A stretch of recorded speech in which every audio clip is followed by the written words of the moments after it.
Asterisk, there is a moment in season 3 that stopped a lot of people cold. Tommy Norris, the man who has walked into fires that would have broken anyone else, the man who has stared down corporations, rivals, and ruin without flinching, stands back and does nothing. Cami is in the path of something dangerous. The cartel is closing in, and Tommy, the one person with the history and the hard-earned instinct to do something about it, makes a choice that looks, on the surface, like the worst thing a man in his position could do. He leaves, not because he panicked, not because he stopped caring, but because he saw something that nobody around him could see yet. And what he saw changed everything. Most people watched that moment and felt betrayed right along with Cami.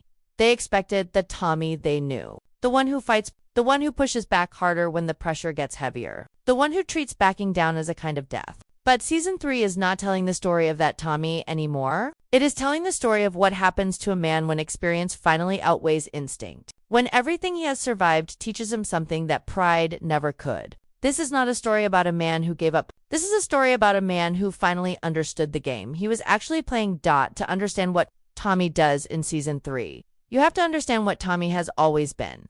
Not the version people describe in simple terms. Not just a tough man from West Texas who does not know how to quit. The real picture is more complicated than that, and the show has been building it from the beginning. Tommy Norris did not build his life on luck or charm. He built it on a very specific belief. The belief that if you hold your ground long enough, if you refuse to move no matter what comes at you, the pressure eventually shifts. That whoever or whatever is pushing against you will eventually decide that the cost of continuing is not worth it. That stubbornness, applied with enough discipline, becomes a form of power. And for a long time, that belief was not wrong. It worked. He stood against corporate interests that had more money and more lawyers and more patience than most men could match. He held on when supply lines dried up, when financial pressure mounted, when people he trusted walked away because the situation looked too difficult to survive. He outlasted threats that should have ended him. Each time he came out the other side still standing, it reinforced the same lesson. Endure, do not bend. Let them come at you and wear themselves out against you. That was the Tommy Norris method, and it was real. And it produced real results in a world that still operated by recognizable rules. The key phrase there is recognizable rules. Because everything Tommy built his reputation on, every victory he earned through that grinding, stubborn persistence, happened within a system that still had structure. Corporate rivals wanted profit. Legal threats wanted settlements. Even the most aggressive competitors in his world wanted something that could be negotiated, delayed, or outlasted. There was always an endpoint to find, always a threshold where the other side would calculate their losses and reconsider. Tommy understood that calculus better than almost anyone. He knew how to make himself expensive to fight. He knew how to stretch a conflict until the other side's patience ran out before his did. He knew that in a world built on deals and leverage and mutual interest, a man who refuses to be moved holds a particular kind of power. But that world has edges. And season 3 is about what happens when Tommy finally steps past one of them. The cartel does not enter his world the way his previous enemies did. There is no opening confrontation, no dramatic declaration, no moment where someone sits across a table and makes their intentions clear.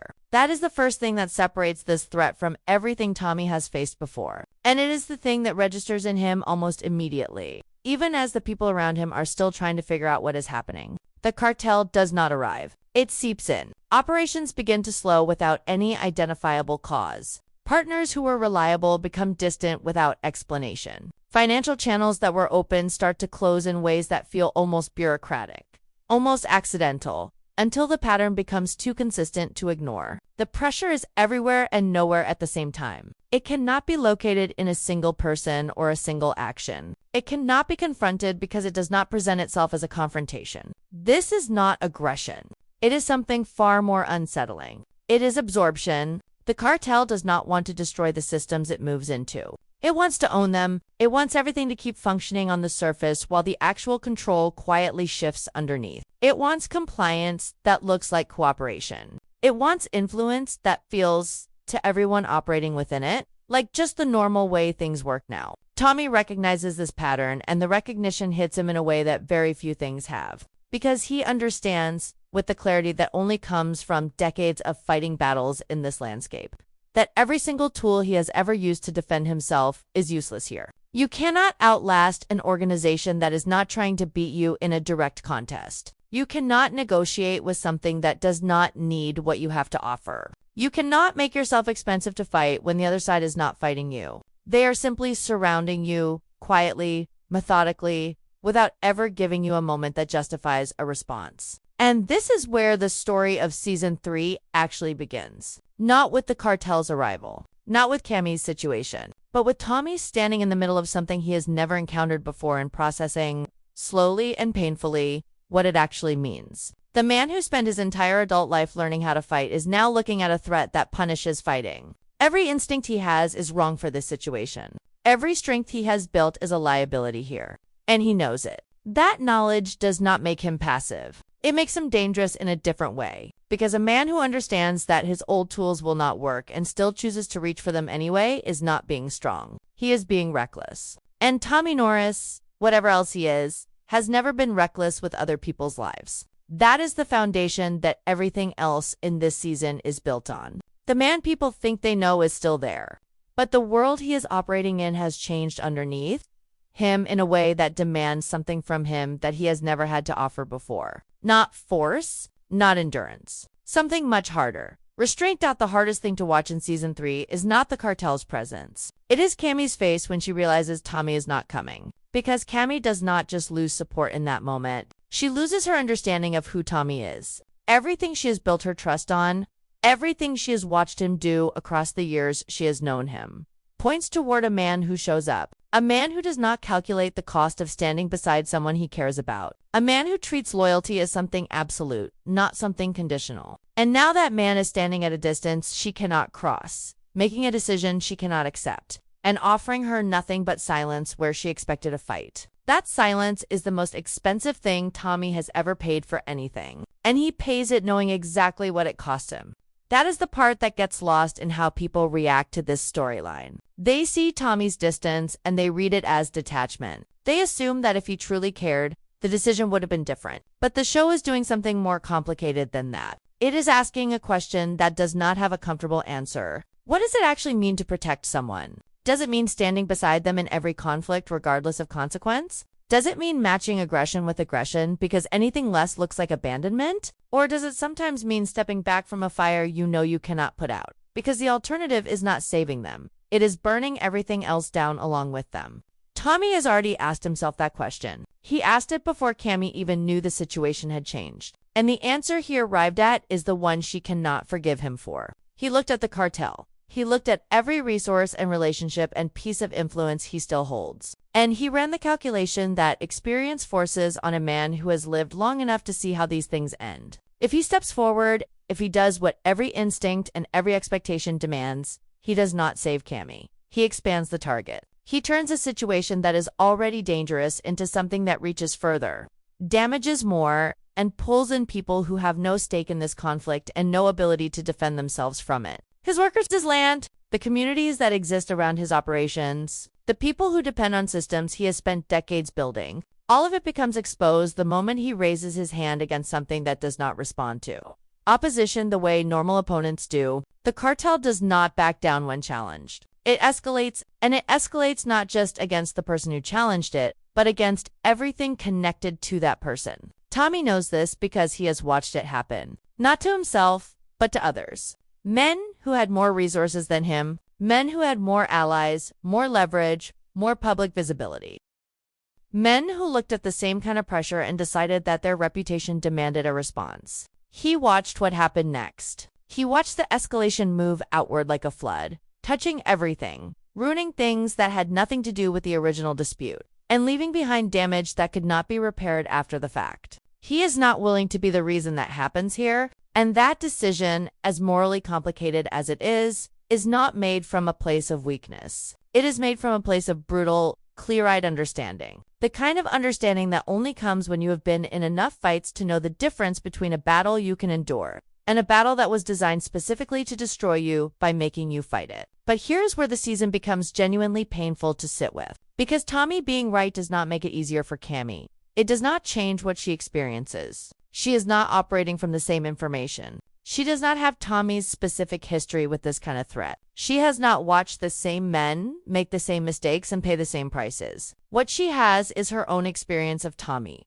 her own understanding of what he is capable of, and an absolute conviction that if he wanted to help her, he could. That conviction is not irrational. It is based on real evidence. She has watched him do things that should not have been possible. She has seen him refuse situations that looked completely closed and find a way through anyway. Her belief in his capacity is not blind loyalty. It is the product of watching him operate at close range for long enough to know what he can do when he decides to do it. So when he does not decide to do it this time, it does not read to her as strategy. It reads as choice. A choice to let her face something alone that he could face with her. A choice that, from where she is standing, has no justification that outweighs what it feels like. And the show respects that. It does not ask the audience to dismiss Cami's perspective or treat it as simply wrong because Tommy's reasoning is more strategically sophisticated. Both of these people are telling the truth about their experience of the same situation. That is what makes it devastating. Tommy is not wrong about the threat. Cami is not wrong about what his distance feels like. They are both right in ways that cannot be reconciled. And the gap between those two truths is where the real damage of this season lives. The conversations they have in this stretch of episodes are some of the most carefully written in the entire series because of that. Neither of them is performing. Neither of them is hiding behind pride or deflection. They are two people who understand each other well enough to know exactly where the wound is. And neither of them can do anything about it. Tommy cannot give Cami the fight she needs from him without risking everything he is trying to protect. Cami cannot accept the protection Tommy is offering without feeling like she is accepting abandonment dressed up as strategy. There is no version of this that does not hurt, and the show does not pretend otherwise. What it does instead is something more interesting. It uses that irreconcilable tension to examine something about the nature of strength itself. Because both Tommy and Cami have built their identities around a particular understanding of what strength looks like. For Cami, strength has always meant refusal, refusing to yield, refusing to be intimidated, refusing to let external pressure determine what she does or does not do. That definition of strength is not naive. It has served her. It has earned her real things in a world that does not hand anything to people who look like her or come from where she comes from. Her resilience is genuine, and it is hard-won, and it deserves to be taken seriously. But Tommy's definition has shifted. Not because he lost his nerve, because he paid a price that changed his understanding of what nerve actually costs. He has endured enough consequences to know that strength without accurate assessment of the situation is not really strength. It is pride operating without information. And pride, in the environment the cartel has created, is not a weapon. It is an invitation. There is a specific kind of loneliness that comes with being the person in the room, who can see what everyone else cannot. Not because you are smarter, not because you have access to information that others lack, but because you have been somewhere they have not. You have stood in a version of this situation before, in a different place, with different names attached to it, and you watched how it ended. That knowledge does not make you powerful. It makes you isolated, because you cannot transfer what you learned by simply explaining it. The people around you have not felt what you felt. They have not watched what you watched. They hear your words and they measure them against their own experience. And their own experience does not confirm what you are telling them. So they conclude, reasonably, from where they are standing, that you are wrong, or that you are afraid, or that you have changed in some way that has made you less than what you used to be. Tommy Norris lives in that loneliness for the entire middle stretch of season 3, and the show does not soften it. It does not give him a moment where someone close to him stops, listens carefully, and says that they understand why he is doing what he is doing. He does not get that. What he gets instead is the steady accumulation of doubt from people whose opinion matters to him. People who watch him hold still when they expect him to move, and interpret that stillness as evidence that something inside him has broken. That interpretation is painful to watch because of how understandable it is. These are not people being cruel. They are people responding to what they can see. And what they can see is a man who used to fight and is no longer fighting. They do not have access to the interior calculation. They cannot see the scope of what Tommy is trying to prevent. All they can measure is the distance between who he was and who he appears to be right now. And that distance looks, from the outside, like a man retreating from himself. The show uses this dynamic to explore something that does not get examined enough in stories about powerful people. It examines what happens to leadership when the leader can no longer lead in ways that are visible. Tommy's entire history of influence has been built on actions that people could point to, decisions that produced outcomes others could witness and measure. His authority was never abstract. It was demonstrated. It was earned in moments where everyone around him could see him. absorb pressure, and respond with something that changed the situation. That is the version of Tommy that people believe in. That is the version that built his reputation and held his relationships together and gave people a reason to trust his judgment even when they did not fully understand it. But what he is doing now cannot be seen.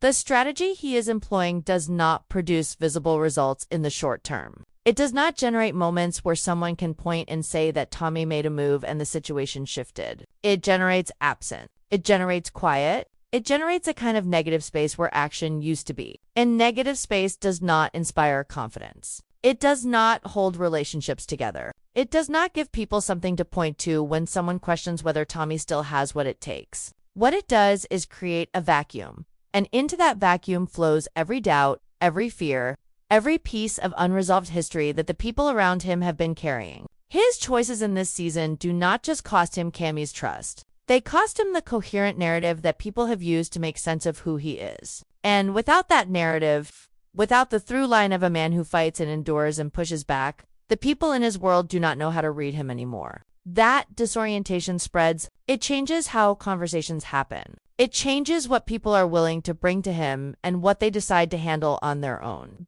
because they are no longer certain he is the person to bring it to. The isolation compounds itself. Every person who pulls back slightly creates a slightly larger gap between Tommy and the information and support he would need to navigate this situation effectively. And Tommy watches this happen and absorbs it because the alternative, explaining himself fully, revealing the depth of what he understands about the cartel and what it would do if provoked, would itself be dangerous. Because information about how much you know is also a form of exposure. The cartel's power is partly built on the fact that people do not fully understand its reach. To demonstrate that you understand it is to demonstrate that you have been watching it closely enough to map it. And that kind of attention does not go unnoticed by organizations that survive specifically by monitoring who is paying attention to them and why. So Tommy cannot even defend himself without creating a new vulnerability. He cannot explain the full calculation without revealing that he has been running it. He is trapped inside his own strategy in a way that has no clean exit. This is the most sophisticated thing Season 3 does with his character. It takes a man whose entire identity has been built around a particular kind of visible strength and places him in a situation where that strength is not only useless, but actively counterproductive. And then it forces him to hold still inside that situation for long enough that everyone around him concludes he is no longer the man they thought he was. That is not a small thing to ask of a person. It is not a small thing to ask of an audience either, because the audience, like the characters, there is a moment that comes late in Season 3 that reframes everything that preceded it. It does not arrive with dramatic music or a confrontation that releases the tension the season has been building. It arrives quietly, the way the most important realizations always do. In a conversation that looks ordinary on the surface but carries the full weight of everything Tommy has been carrying alone. And in that moment, without making a speech about it, without explaining himself in the way the audience has been waiting for him to, Tommy reveals the thing that has been true the entire time. He was never indifferent. He was never broken. He was never the diminished version of himself that the people around him decided he had become. He was doing the hardest thing a person with his history and his instincts can do. He was choosing correctly in a situation specifically designed to make correct choices look like failure. That revelation does not fix what was damaged. It does not restore what was lost between him and Cami. It does not erase the months of distance or the conversations that went wrong or the trust that eroded under the weight of misunderstanding. But it does something this season has been working toward from its first episode. It recontextualizes the entire journey. Every moment that looked like weakness gets reread as discipline. Every moment that looked like indifference gets reread as restraint. Every moment that looked like a man losing himself gets reread as a man holding